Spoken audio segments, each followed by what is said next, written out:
داملا اگر مرد باشی حکم نوروز از دیدگاه مذهبی حنفی گپ زن.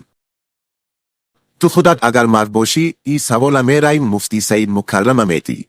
باشد. حکم نوروز طبق مذهبی حنفی بیان میکنیم. انشاءالله. اما قبلا یک مراجعت دارم.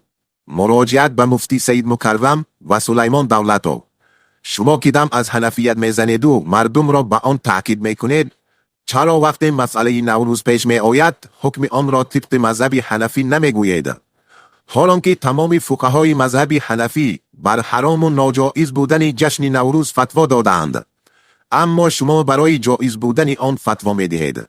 چرا برای جایز بودن آن از فتوای مذهبی حنفی دلیل نمی آورید؟ یک عالم را نام ببرید که جشن گرفتن نوروز را جایز بداند. این قدر کارهای حرامی که در جشن نوروز دیده می شود، مگر برای حرام بودن نوروز کافی نیست؟ رقص و موسیقی، اختلاط مردان و زنان نامحرم و صدها گناه دیگر در همین خیل روزها انجام می شوند. بعضی دخترها در همین جشن نوروز دختریشان از دست می‌دهند. پدر و مادر با امید که دخترشان با همسنفاش نوروزی رفتند، از کجا میدونند که دخترشان به چی کار مشغول است؟ جشن نوروز در تمام کتاب‌های فقه و فتوای مذهبی حنفی حرام و ناجایز بیان شده. حتی بعضی از فقها فتوای کفر جشن گیرندگان آن را هم صادر کردند. ناگفته نماند که ما کسی را حکم به کفر نمی کنیم، ما تنها نقل فتوا می کنیم. در اینجا یک نمونه آن را از معتبرترین کتاب‌های فتوا برای شما بیان می کنیم. با دقت گوش کنید تا مسئله را نفهمیده شور و غوغا را نبردارید.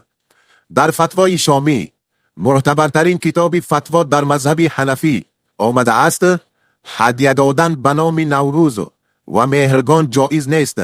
یعنی هدیه هایی که در این دو روز داده می شوند حرامند.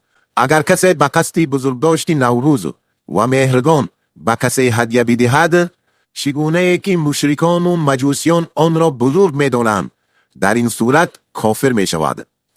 ببینید برادران عزیز، بعداً قول یک از کبار علمای بخارا، ابو حفص کبیر رحمه الله را می آورد که شاگرد امام ابو حنیفه رحمه الله می باشد. می گوید اگر مرد 50 سال خدا را عبادت کرده باشد، سپس در روز نوروز با مشرک حتی یک تخم مرغ هدیه بدهد و قصدش بزرگداشت نوروز باشد، کافر می شود و 50 ساله عملش برباد می رود.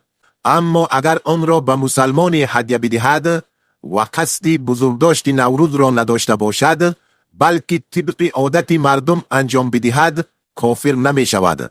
در فتاوای عالمگیری، فتاوای بزازیه، فتاوای قاضی خان، بحر الرائق و تبیین الحقائق نیز به همین مضمون آمده است که از معتبرترین کتاب‌های فقه و فتوای مذهب حنفی به شمار می روند.